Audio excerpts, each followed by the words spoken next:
So hello learner, आज की इस वीडियो में अपन बात करने वाले हैं फ्लास्क वर्सेस जेंगो। जैसा कि हर प्रोग्रामर या डेवलपर्स के पास दो ऑप्शंस होते हैं जब आप पाइथन के थ्रू जाते हो तो दो ऑप्शंस होते हैं कि कौन सा वेब फ्रेमवर्क आपको सीखना चाहिए, इधर फ्लास्क और जेंगो। मैं आपको आज बताऊंगा एक दोनों का डिटेल्स, दोनों के डिफरेंस, कि दोनों में क्या डिफरेंस है, और आपको फिर डिसाइड करना है कि आपको कौन सा फ्रेमवर्क सीखना चाहिए। वैसे जो बहुत सारे डेवलपर्स होते हैं ना, वो दोनों सीखते हैं, बाय द वे, कि दोनों सीख लेते हैं। चलो भाई ठीक है, दोनों सीख लेते हैं, जब जिसका ज़रूरत पड़ेगा तब उसका इस्तेमाल कर लेंगे। लेकिन मैं कहता हूँ आप दोनों मत सीखो, आप दोनों में से कोई एक सीखो और उसमें प्रो बन जाओ। जब आप वेबसाइट की वर्ल्ड में आओगे ना, तो देखोगे आप बहुत सारी चीज़ें ऐसे होते हैं जो आपको सॉल्व करने होते हैं। तो आप जब दोनों सीख लोगे ना, ठीक है, एक हद तक सही रहता है, पर आपको किसी एक के थ्रू जाना चाहिए। आगे बढ़ने से पहले अपन थोड़ा-सा देख लेते हैं कि जेंगो है क्या? ऐसा फ्रेमवर्क है जेंगो पाइथन का, जो कम समय में छोटे से छोटे कोड या लाइब्रेरीज को लिख करके आप बहुत बड़ा-बड़ा तैयार कर सकते हो, बड़ा वेबसाइट रेडी कर सकते हो। और उससे भी बड़ी बात ये है कि जब जेंगो और फ्लास्क का डेवलप किया जा रहा था ना, जेंगो और फ्लास्क को, तो उसमें जैसे 2 प्रोजेक्ट के बेसिस पर किया गया था। पहला प्रोजेक्ट उसका WSGI था, आपको पता है ना, वेब सर्वर गेटवे इंटरफेस। जब आप पाइथन जेंगो और फ्लास्क से प्रोजेक्ट बनाओगे तो आपको दिख जाएगा। और दूसरा जो प्रोजेक्ट था उनका जिंजा 2।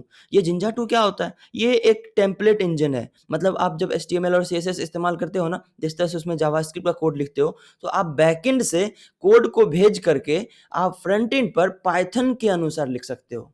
ये आपने कभी शायद ही देखा होगा कि पाइथन HTML के कोड में पाइथन कैसे लिख सकते हैं। उसको जिंजा 2 टेम्पलेट बोलते हैं। बहरहाल, तो अब आपको मैं बता रहा हूँ कि कुछ ऐसे कंपनीज़ जो जेंगो यूज़ करती है। तो उसमें से इंस्टाग्राम हो गया, पिंटरेस्ट हो गया, यूडेमी हो गया, कोर्सेरा एंड ज़ेफियर। ये सब ऐसी मल्टीनेशनल कंपनी है जो आपका जेंगो इस्तेमाल करती है। फिर अपन आगे बात करते हैं, फ्लास्क क्या है? जेंगो तो आपने देख लिया। फ्लास्क फ्लास्क एक माइक्रोवेव फ्रेमवर्क है जो पाइथन प्रोग्रामिंग लैंग्वेज में लिखा गया है। यह भी बहुत फ्लेक्सिबिलिटी देता है, सिंप्लिसिटी, एंड इनका भी जो कंट्रोल सिस्टम है बहुत बेस्ट है। लेकिन बस इसमें क्या है कि जैसे डेटाबेस का उपयोग भी आप कर सकते हो, लेकिन यह इसमें फिक्स नहीं होता है कि कौन-सा टेम्पलेट का आप इंजन इस्तेमाल करोगे। आपको खुद डिसाइड करना है कि कौन-सा टेम्पलेट इंजन आप इसमें इस्तेमाल कर रहे हो, आइदर जिंजा 2, और किस तरह से इस्तेमाल कर रहे हो। तो इस वजह से थोड़ा-सा वो हो जाता है। अब थोड़ा-सा देख लेते हैं कि कौन-कौन सी ऐसी कंपनीज़ हैं जो फ्लास्क का इस्तेमाल करती है। तो उसमें देख लीजिए नेटफ्लिक्स, अभी जो फेमस कंपनी है ओटीटी प्लेटफ़ॉर्म है नेटफ्लिक्स, लिफ्ट हो गया, रेडिट आपने देखा होगा, तो उसमें भी फ्लास्क का इस्तेमाल किया गया है, इवन फ्लास्क से बना हुआ है। फिर ज़िलो हो गया, फिर मेल जीयूआई है। तो इन सब में ना ये सब फ्लास्क यूज़ करती है, राइट? तो वेब डेवलपर्स को ना ये फ्लास्क और जेंगो के बीच में डिफरेंट ज़रूर पता होना चाहिए, ठीक है? ताकि उसको किस आधार पर इस्तेमाल किया जा सके। लेकिन डिफरेंट भी जानने के लिए ना, ये दोनों में क्या डिफरेंसेस हैं, उनको जानने के लिए ना कुछ बेसिक वो होता है, जिस किन आधार पर आप देखना चाहोगे। जैसे मैं आपको बताता हूँ उनके कुछ बेसिक इन्फॉर्मेशन। तो मैं आपको फ्लास्क के बारे में थोड़ा-सा बताऊँ, तो फ्लास्क को 2010 में बनाया गया था, जिसको बनाने वाला जो व्यक्ति थे वो एड्रियन होलोवेटी और साइमन विल्सन, ये 2 पीपल ने बनाया था। जब ये फर्स्ट टाइम बना था ना, तो मोस्टली 10,000 लाइन्स के कोड को इस्तेमाल किया गया था। इसका इस्तेमाल करना काफ़ी ईज़ी था, और डेवलप करना काफ़ी ईज़ी था, जो क्योंकि micro services and serverless platforms था ये स्टार्टिंग में। और ये यूआरएल राउटिंग और एरर हैंडलिंग और डेवलपमेंट सर्वर, ये सब भी खुद प्रोवाइड करता था। तो किसी और सर्वर का हमें ज़रूरत नहीं पड़ता था। बहरहाल, उसी तरह से अगर जेंगो की बात करें, तो जेंगो जो रिलीज़्ड हुआ था, वो 2005 में ही हो गया था। और इसका अ, जो फर्स्ट टाइम कोड लिखा गया था इसके अंदर, वो था 2,40,000 कोड के साथ इसका आविष्कार किया गया था, जब डेवलप किया गया था जेंगो को। तो थोड़ा-सा ये हो गया था।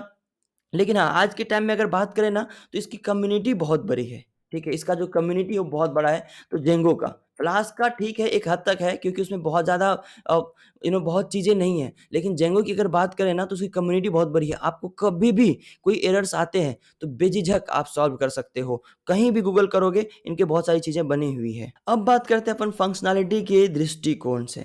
तो जेंगो एक full stack Python web template जो जिसमें आपको जेंगो की अगर बात करें तो जिसमें आपको फंक्शंस आपको खुद ही बनाने हैं और यूआरएल राउटिंग से लेकर के डेटाबेस तक आपको माइग्रेशन करना होगा। और क्योंकि आप मतलब ये built in template engine, ORM system और बूटस्ट्रैपिंग टूल सब काफ़ी हेल्पफुल है जो डेवलपमेंट के लिए, और वो जेंगो प्रोवाइड करती है। बहरहाल अगर फ्लास्क की बात करें तो बहुत ही सिंपल है, लाइट वेट है, मतलब लाइट वेट है और ईज़ी टू यूज़ भी है। और अगर जेंगो से कंपैरिज़न करें ना तो इसके अंदर बिल्ट इन फंक्शनैलिटी होता है जेंगो से अलग थोड़ा-सा फंक्शनैलिटी कि फंक्शंस जो है बहुत सारे बने-बने आपको मिलते हैं, जिसमें आपको कोड लिख देने थे बस यहाँ पे, लेकिन जेंगो में आपको वो सब खुद प्रोवाइड करना होता है। अगर डेटाबेस की बात करें तो फ्लास्क के पास कोई डेटाबेस नहीं है, अपना कोई नोएसक्यूएल सपोर्ट नहीं है। ये नोएसक्यूएल को सपोर्ट करता है लेकिन इसके पास जो आप बताओ खुद का डेटाबेस ऐसा कुछ नहीं है।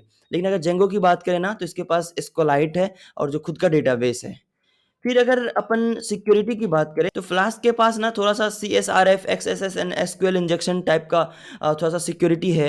लेकिन अगर फिर जेंगो की बात करें ना तो जेंगो के पास उससे ज़्यादा सिक्योरिटी है। जेंगो उससे ज़्यादा सिक्योर है क्योंकि और जेंगो को मोर और ज़्यादा सिक्योर बनाने के लिए ना आप थर्ड पार्टी लाइब्रेरीज़ का भी इस्तेमाल कर सकते हो, एक्सटेंशन का इस्तेमाल कर सकते हो। तो ये काफ़ी सही चीज़ है। और जेंगो फ्लेक्सिबिलिटी की अगर बात करें ना तो जेंगो फॉलो करता है बैटरीज इंक्लूडेड अप्रोच का। क्या होता है ये?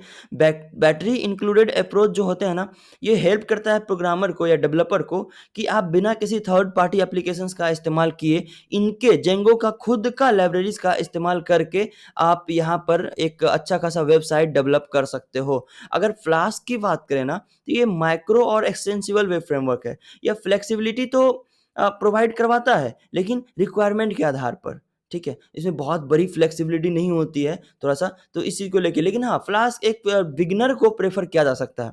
आप अगर बिगिनर हो, तो फ्लास्क के थ्रू जा सकते हो। अब बात करते हैं थोड़ा-सा बिल्ट इन बूटस्ट्रैपिंग टूल के बारे में। तो जेंगो आता है ना, इसके अंदर एक टूल्स होते हैं जेंगो एडमिन करके। तो जेंगो एडमिन है ना, वो आपको जैसे पीएचपी माय एडमिन आपने देखा होगा डेटाबेस का बहुत सारा सर्वर, तो यहाँ पे ना जेंगो एडमिन एक खुद का टेम्पलेट देता है, जहाँ पर आप पूरा का पूरा डेटाबेस हैंडल कर सकते हो।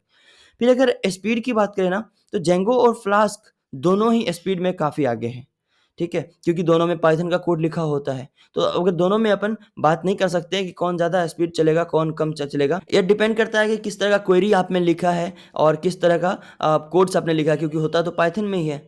तो इस तरह से वो उसमें कोई प्रॉब्लम नहीं आएगा। फिर अगर फीचर्स की बात करें, तो सबसे पहले अपन जेंगो की बात करते हैं ना, तो जेंगो के फीचर्स की अगर बात करें तो इसके पास एक अच्छा खासा डॉक्यूमेंटेशन है। इसका कम्युनिटी बहुत बड़ा है, पूरे वर्ल्ड में बात करें तो बहुत बड़ी कम्युनिटी है। ये बिल्ट इन एडमिनिस्ट्रेटिव के साथ आता है, ठीक है? और किसी और फ्रेमवर्क की अगर बात करें तो उन सबसे बेस्ट सिक्योरिटी प्रोवाइड करता है। फिर अगर आप फ्लास्क की सिक्योरिटी की बात करें, ये लाइट वेट है, थोड़ा-सा एक्सटेंसिबल है, नॉन रिलेशनल डेटाबेस प्रोवाइड करवाता है और लाइट वेट कोड बेस भी है। थोड़ा-सा कोड इसको कम से कम कोड में आप ये भी लिख सकते हो। तो यार आज के लिए इतना ही। अगर आप देख लो, अगर आप बिगिनर हो तो फ्लास्क के थ्रू जा सकते हो, और अगर कोई फ्रेमवर्क का नॉलेज आपके पास नहीं है, अगर है जैसे फ्लास्क पहले से आपने सीख लिया या कोई पीएचपी का फ्रेमवर्क आता है, तो अगर आप पाइथन में आना चाहते हो तो जेंगो का फ्रेमवर्क मेरे ख्याल से आप सीख लो।